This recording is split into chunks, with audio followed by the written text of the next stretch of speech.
خانقاہ ربانیہ نقشبندیہ روحانی معلم پیر مفتی احسن محمود نقشبندی صاحب۔ الحمدللہ وحدہ وکفیٰ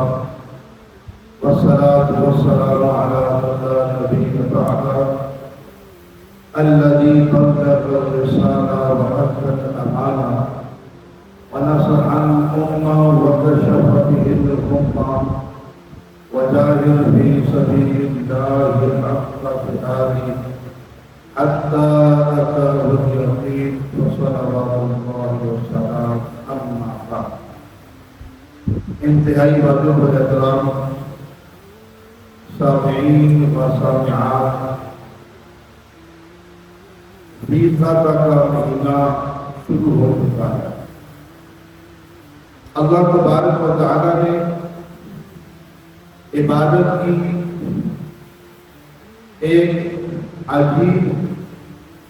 اور شاندار قسم کی ترتیب مرتب فرمائی ہے، جس کا تسلسل شعبان کے مہینے سے شروع فرمایا اور محرم پر آ کر اس کا اختتام فرمایا۔ شعبان کے مہینے میں 15 شعبان یعنی جسے شب برات کہتے ہیں،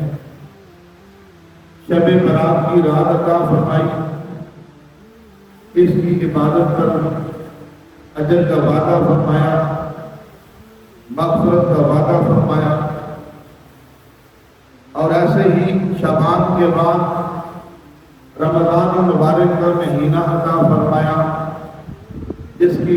رات بھی مبارک، جس کا دن بھی مبارک، جس کے روزے رہنے میں فضیلت، روزہ کھلانے میں فضیلت، جس کے اندر عبادات کو بہت زیادہ قبول کا حیثیت اجر کے عطا فرمایا۔ اور چلتے چلتے جب رمضان مبارک کا مہینہ ختم ہوا، شوال کا شروع ہوا، اب شوال، ذوالقعدہ، ذوالحجہ، یہ 3 مہینے یعنی 2 مہینے 10 دن ایسے ہیں کہ جن میں ایک عظیم و شان عبادت جسے ہم حج کی عبادت کہتے ہیں، حج کی عبادت کے لیے احرام پہن کر کسی بھی مرد یا عورت کے لیے حج کی نیت سے گھر سے نکلنا جائز ہو جاتا ہے۔ شوال سے قبل یعنی کوئی شخص رمضان میں حج کا احرام پہن کر گھر سے نکلے تو جائز نہیں ہے۔ صرف شوال سے یہ جائز ہو جاتا ہے کہ آپ حج کا احرام پہن کر گھر سے نکل سکتے ہیں۔ اس لیے جو پہلے دور تھا وہ آج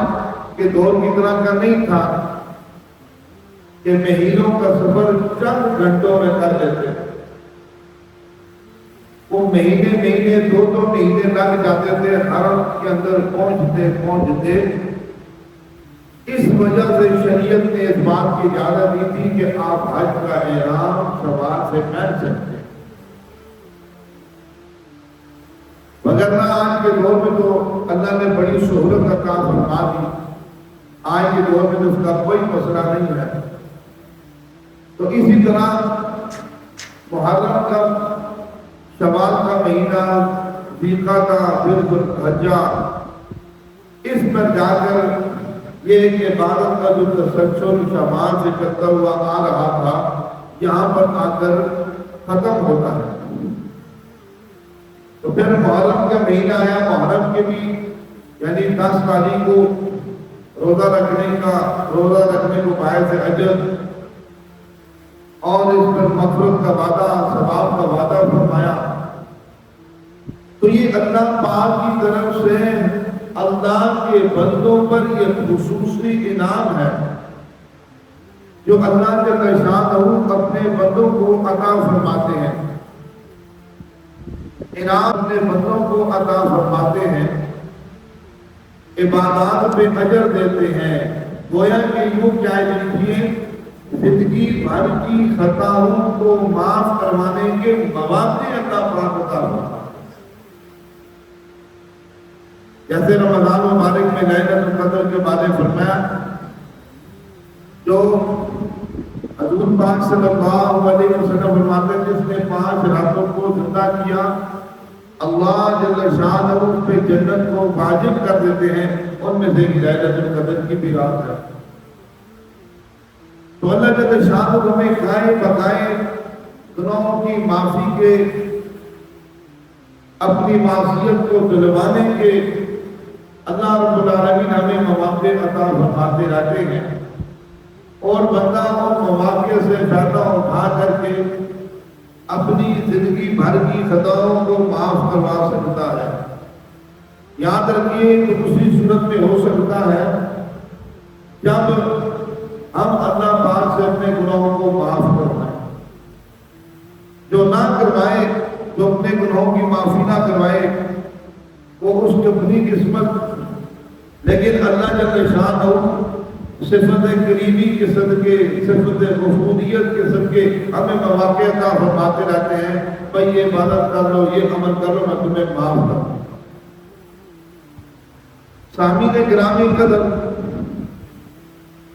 میں نے عرض کیا شوال کا مہینہ،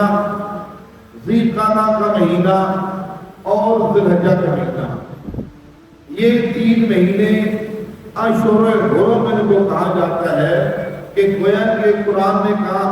ان کو الحج اشہر معلومات، کہ حج ان مہینوں کے اندر ہے، یعنی ان سے حج کا احرام پہننا جائز ہے۔ اب ہمارے معاشرے کے اندر جہاں اور بہت زیادہ توہم پرستی پائی جاتی ہے کہ ایسا ہو جائے، مثلاً اگر آپ کے گھر میں کوا بیٹھ گیا تو ایسا ہو جائے گا، گھر میں اگر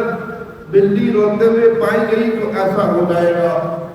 عورت روٹی پکاتے ہوئے روٹی گر گئی تو ایسا ہو جائے گا۔ کسی کہتے ہیں توہم پرستی۔ توہم پرستی کا دین کے ساتھ کوئی تعلق نہیں ہے۔ یہ جو کہ ہم نے بہت عرصہ ہمارے بڑوں میں ہندوؤں کے ساتھ اکٹھا ہوا، یہ توہم پرستیاں یہ چیزیں ہندوؤں کے اندر پائی جاتی ہیں، ان چیزوں کے مادے ہندوؤں کے اندر پائے جاتے ہیں، تو ہندو ان چیزوں کو آگے لے کر چلتے ہیں، ایسا ہو تو ایسا ہو جائے گا، ویسا ہو تو ویسا ہو جائے گا۔ جب ہم شریعت سے اس چیز کو دیکھتے ہیں تو اس کا کوئی تعلق دور دور کا ہمیں نہیں ملتا۔ یہ ایسی توہم پرستی ہے اور ایسی یہ خطرناک چیز ہے، اور اللہ معاف فرمائے ہمارے معاشرے کے اندر توہم پرستی پر یقین رکھا جاتا ہے۔ ہم یقین رکھتے ہیں کہ یہ جو بات ہو رہی ہے ایسا ہی ہو جائے گا۔ اب یہ بھی بڑا مشہور ہے کہ عورتوں کے بارے میں کہا جاتا ہے کہ بھائی کسی بھی عورت نے شام کے بعد یعنی مغرب کے بعد جھاڑو نہیں دینا۔ اگر کوئی خاتون مغرب کے بعد جھاڑو دے گی تو اس کو فلانا نقصان ہو جائے گا۔ مجھے پچھلے دنوں فون آیا، مسئلہ پوچھا کہ ایک خاتون ہے، اس کا چند دن ہو گیا بچہ ہوا ہے، بچے کی ولادت ہوئی ہے، تو اسی کے ساتھ اسی گھر کے اندر فوتگی ہوگی۔ تو لوگوں نے، عورتوں نے یہ شور کرنا شروع کر دیا کہ بھائی آپ اس خاتون کو جس کے ابھی بچے کی ولادت ہوئی ہے اس کو یہاں سے نکالیں اور دوسری جگہ منتقل کریں۔ اس لیے اب اس فوت شدہ عورت کا سایہ اس بچے پہ پڑے گا اور اس وجہ سے اس بچے کو نقصان ہوگا اور اس کی ماں کو بھی نقصان ہو سکتا ہے، لہذا آپ فوری طور پر اس کو منتقل کریں۔ انہوں نے مجھے فون کیا، میں نے کہا دیکھو ہر بیماری، ہر خوشی، ہر یعنی زندگی کے فیصلے، موت کے فیصلے اللہ کی طرف سے ہوتے ہیں، کسی بندے کی طرف سے نہیں ہوتے۔ ہمیں جو بیماری ملتی ہے کسی کی وجہ سے ہمیں بیماری نہیں ملتی، ہمیں تو اللہ کے حکم سے ملتی ہے۔ تو میں نے اپنی یہ توہم پرستی اس پر عمل نہ کریں، آپ اس خاتون کو گھر میں ہی رہنے دیجیے، اپنے یقین کو مضبوط کریں، کچھ بھی نہیں ہوگا۔ ذی القعدہ کے مہینے کے حوالے سے تواہم پرستی کی ایک بہت بڑی شکل یہ ہے کہ لوگوں کے اندر مشہور ہے یہ بات کہ ذی القعدہ کا مہینہ منحوس مہینہ ہے، اس کو منحوس کہا گیا، اور دوسرے لفظوں میں بعض اس کو کہا یہ خالی مہینہ ہے۔ کس اعتبار سے خالی ہے؟ بھئی اس سے پہلے شوال کا مہینہ تھا، اس میں عید گزری، خوشیاں گزری، پھر اس کے بعد ذی القعدہ کا ذوالحجہ کا مہینہ آ رہا ہے، پھر حج کی عبادت، قربانی کی عبادت، عید کی نمازیں، پھر اس میں تو کچھ بھی نہیں ہے، اس میں کوئی عبادت نہیں ہے، لیکن کتنی بڑی جہالت ہے، اس میں حج کا احرام پہننا چاہتے کہ کوئی عبادت نہیں ہے۔ اب اس مہینے کو منحوس کہا گیا کہ یہ منحوس مہینہ ہے، یہ خالی مہینہ ہے، اس میں کوئی عبادت نہیں ہے، جبکہ یاد رکھیے جو نحوست ہوتی ہے، نحوست وہ اللہ نے 365 دن بنائے، دن بھی بنائے، راتیں بھی بنائی، مہینے بھی بنائے، ہفتے بھی بنائے۔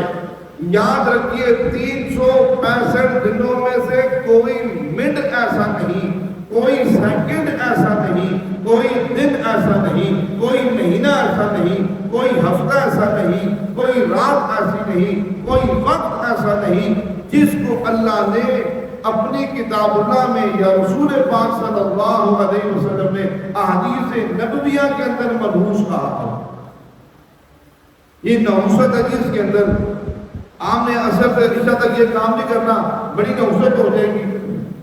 آپ نے جھاڑو نہیں دینا، بڑی نحوست ہو جائے گی، فلانا کام نہیں کرنا، بڑی نحوست ہو جائے گی۔ تو اس لیے ذی القعدہ کے مہینے کو منحوس کہا جاتا ہے، یہ نحوست والا مہینہ ہے، یہ خالی مہینہ ہے، اس کے اندر کوئی عبادت نہیں ہے، جبکہ بہت بڑی جہالت کی بات یہ ہے اس میں سب سے بڑی عبادت حج کی، جس کا احرام پہننا ذی القعدہ کے مہینے میں جائز ہو جاتا ہے۔ آپ احرام حج کا پہن کے جا سکتے ہیں، پھر آپ اس کو کس اعتبار سے منحوس کہتے ہیں؟ اسی طرح ہم کس اعتبار سے مانے جو ہم کسی کو منحوس کہیں؟ اب یاد رکھیے حضور پاک صلی اللہ علیہ وسلم نے اس کے فضائل بیان کیے، اس کے فضائل بیان کیے۔ اما عائشہ صدیقہ رضی اللہ تعالیٰ عنہ فرماتی ہیں کہ ذی القعدہ جس کو ہم معاشرے والے منحوس کہتے ہیں، حضور پاک صلی اللہ علیہ وسلم فرمانے کہ ذی القعدہ کا مہینہ، اما عائشہ صدیقہ رضی اللہ تعالیٰ عنہ فرماتی ہیں حضور نے اپنی زندگی کے سب سے زیادہ عمرے ذی القعدہ کے مہینے میں کی۔ آپ نے جتنے عمرے فرمائے اپنی زندگی کے اندر، سب سے زیادہ عمرے آپ نے ذی القعدہ کے مہینے میں فرمائے، اور عمرۃ القضا جسے کہتے ہیں کہ آپ صلی اللہ علیہ وسلم نے خواب کے اندر دیکھا کہ آپ اپنے صحابہ کے ساتھ بیت اللہ شریف میں داخل ہو رہے ہیں، اور نبی کی جو خواب ہوتی ہے وہ وحی کے مترادف ہوتی ہے۔ آپ صلی اللہ علیہ وسلم زبان کا تیاری شروع کر دی کہ مجھے گویا کہ حکم دیا جا رہا ہے عمرہ کرنے کا۔ آپ صحابہ کو لے کر جب چلے تو مدینے کے قریب، مکہ کے قریب مقام حدیبیہ پر آپ کو اہل مکہ نے، اہل قریش نے عمرہ کرنے سے روک دیا کہ آپ نہیں عمرہ کر سکتے۔ الغرض یہاں سے معاملات طے ہوئے کہ آپ اس سال عمرہ نہیں کر سکتے، اگلے سال عمرے کے لیے تشریف لے آئے، 3 دن آپ کو مکہ کے اندر ٹھہرنے کی اجازت ملے گی، وغیرہ وغیرہ۔ اس پر آپ صلی اللہ علیہ وسلم وہیں سے جب واپس چلے گئے تو اگلے سال آئے تو ذی القعدہ کے مہینے میں عمرۃ القضا بھی فرمایا۔ اکثر حج سے پہلے آپ صلی اللہ علیہ وسلم نے روایات میں 4 عمرے ذی القعدہ میں فرمائے۔ اب دیکھیے ہم اپنے معاشرے میں ذی القعدہ کے مہینے کو منحوس کرتے ہیں، اور حضور پاک صلی اللہ علیہ وسلم کا عمل دیکھیے، اور منحوس کیوں کہتے ہیں؟ اس لیے ہم کہتے ہیں کہ اس مہینے میں شادیاں نہیں کرنی، کوئی خوشی کا کام نہیں کرنا۔ اگر ہم نے نکاح کیا، شادی کی، رخصتی کی، کوئی ایسا معاملہ کیا تو اس کی وجہ سے ذی قعدہ کے مہینے میں یہ کام کرنے کی وجہ سے اس کے اندر خیر نہیں ہوگی، آپس میں ناچاکی ہو سکتی ہے، آپس میں توڑ پیدا ہو سکتا ہے، یہ کام تکمیل تک نہیں پہنچ سکتا. ہم نے ایسی باتیں کر رکھی ہیں اس مہینے کے بارے میں،